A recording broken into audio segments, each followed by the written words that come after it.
একটা বেডু দুজনে মিলে সাবান তৈরি করছে। এই যে দাদাকে দেখিয়ে দিই, এই যে আমার দাদা এখন সাবান তৈরি করছে, বিজ্ঞানী হয়েছে। কি হবে এবার এগুলো? জলে দেবো। চলো তোমরাও দেখতে থাকো কিভাবে তৈরি হচ্ছে, দেখাই। এর কতক্ষণ জলে দিয়ে থাকবে? যতক্ষণ না এগুলো গলে যাচ্ছে ততক্ষণ থাকবে। ঠিক আছে, গলুক, তারপর তোমাদেরকে আবার দেখাচ্ছি। দেখো বন্ধুরা, এই যে দেখো গলে কেমন হচ্ছে, এই যে আস্তে আস্তে গলে যাচ্ছে।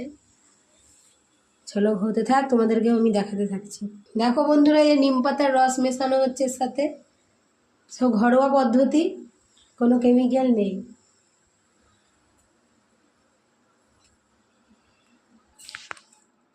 দেখো বন্ধুরা, এই যে এরকম অবস্থা হয়েছে। আর এই যে বাটি সাবানের মতো করা হবে, এই জন্য বাটিতে